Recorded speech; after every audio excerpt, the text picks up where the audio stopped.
ಜ್ವಾಲಾಮುಖಿ, ಅಭೇದ್ಯ, ಬ್ರಹ್ಮಾಣಿ, ಛತ್ರೇಶ್ವರಿ, ಧರ್ಮಚಾರಿಣಿ, ವಜ್ರಹಸ್ತ, ಯೋಗಿನಿ, ನಾರಾಯಣಿ, ವಾರಾಹಿ, ವೈಷ್ಣವಿ, ಚಕ್ರಿಣಿ, ಇಂದ್ರಾಣಿ, ಚಂಡಿಕಾ, ಮಹಾಲಕ್ಷ್ಮಿ, ಭೈರವಿ, ಜಯಂತಿ, ಪಾಪನಾಶಿನಿ, ಹೀಗೆ ಬೇರೆ ಬೇರೆ ಹೆಸರುಗಳಿಂದ ಈ ಮಹಾಮಾತೆಯನ್ನು ನಾವು ಸ್ತುತಿಸ್ತೇವೆ, ಆರಾಧಿಸುತ್ತೇವೆ. ಕಾಪು ಮಾರಿಯಮ್ಮನನ್ನು ನವದುರ್ಗಾ ಸ್ವರೂಪದಲ್ಲೂ ನಾವು ಕಾಣುತ್ತೇವೆ. ಬ್ರಹ್ಮಚಾರಿಣಿ, ಚಂಡ, ಸ್ಕಂದಮಾತಾ, ಕೂಷ್ಮಾಂಡಿ, ದುರ್ಗಾ, ಕಾತ್ಯಾಯಿನಿ, ಕಾಳರಾತ್ರಿ, ಮಹಾಗೌರಿ, ಸಿದ್ಧಿದಾಯಿನಿಯೂ ಈಕೆ. ರುದ್ರಚಂಡ, ಪ್ರಚಂಡ, ಚಂದೋಗ್ರ, ಚಂಡನಾಯಿಕ, ಚಂಡ, ಚಂದ್ರಾವತಿ, ಚಂದ್ರರೂಪ, ಅತಿಚಂಡಿಕಾ, ಉಗ್ರಚಂಡಿಕಾ ಸ್ವರೂಪದಲ್ಲೂ ಕಾಣುವವಳು ಈ ದುರ್ಗೆ.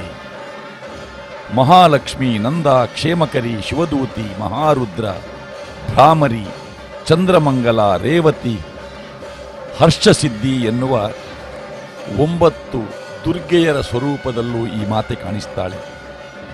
ಶೈಲಪುತ್ರಿ, ಬ್ರಹ್ಮಚಾರಿಣಿ, ಚಂದ್ರಗಂಠ, ಕೂಷ್ಮಾಂಡ, ಸ್ಕಂದಮಾತ, ಕಾತ್ಯಾಯನಿ, ಕಾಳರಾತ್ರಿ, ಮಹಾಗೌರಿ, ಸಿದ್ಧಿದಾತ್ರಿ ಎನ್ನುವ 9 ಸ್ವರೂಪಗಳಲ್ಲೂ ಕೂಡ ಆರಾಧಿಸಲ್ಪಡುವವಳು ಮಹಾಮಾತೆ, ಶಕ್ತಿ ದೇವತೆ, ದುರ್ಗೆ, ದೇವಿ, ಮಾರಿಯಮ್ಮ.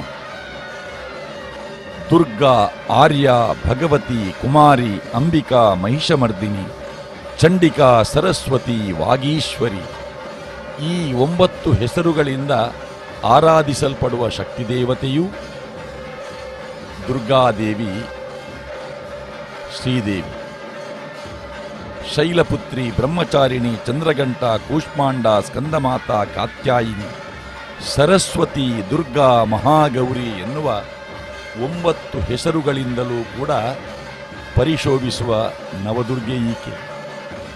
ಕುಮಾರಿ, ತ್ರಿಮೂರ್ತಿ, ಕಲ್ಯಾಣಿ, ರೋಹಿಣಿ, ಕಾಳಿ, ಚಂಡಿಕಾ, ಶಾಂಭವಿ, ದುರ್ಗಾ, ಭದ್ರಾ ಎನ್ನುವ 9 ಹೆಸರುಗಳಿಂದ ಜಯಂತಿ, ಮಂಗಲ, ಕಾಳಿ, ಸ್ವಧಾ, ಸ್ವಾಹ, ಕಪಾಲಿನಿ, ದುರ್ಗಾ, ಕ್ಷಮ, ಶಿವ ಎನ್ನುವ 9 ಹೆಸರುಗಳಿಂದಲೂ ಆರಾಧಿಸಲ್ಪಡುವ ನವದುರ್ಗಾ ಸ್ವರೂಪ ಮಾತೆ ಮಹಾದೇವಿಯತ್ತು. ಈಕೆ ನವಶಕ್ತಿಯಾಗಿಯೂ ನಮಗೆ ಕಾಣಿಸ್ತಾಳೆ. ಪ್ರಭಾ, ಮಾಯಾ, ಜಯ, ಸೂಕ್ಷ್ಮ, ವಿಶುದ್ಧ, ನಂದಿನಿ, ಸುಪ್ರಭಾ, ಜಯ, ಸರ್ವಸಿದ್ಧಿದಾಯಿ. ಶಿವನ ನವಶಕ್ತಿ ದೇವತೆಯಾಗಿಯೂ ಕೂಡ ಕಾಣಿಸಿಕೊಳ್ಳುವ ಈಕೆ ವಾಮ, ಜ್ಯೇಷ್ಠ, ಶಿವ, ರೌದ್ರಿ, ಚಿತ್ತೋನ್ಮಾದಿನಿ, ಸುಖ, ಕಾಳಿ, ಕಳೇಬಲ, ಭೂತದಮನಿ ಎನ್ನುವ ಶಿವ ನವಶಕ್ತಿಯಾಗಿಯೂ ನಮಗೆ ಕಾಣಿಸಿಕೊಳ್ಳುತ್ತಾಳೆ. ಶಿವನ ನವಗುಣಗಳು ಜ್ಞಾನ, ವೈರಾಗ್ಯ, ಐಶ್ವರ್ಯ, ಸತ್ಯ, ಕ್ಷಮ, ಧೃತಿ,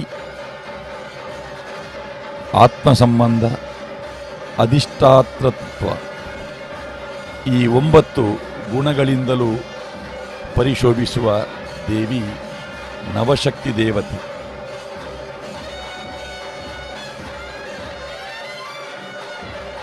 ಕಾಪು ಶ್ರೀ ಮಾರಿಯಮ್ಮನ ಮಹಾಬ್ರಹ್ಮಕಲಶಾಭಿಷೇಕ, ಖಂಡಕಲಶಗಳ ಅಭಿಷೇಕ ಕೊನೆಗೊಳ್ಳುತ್ತಾ ಇದೆ.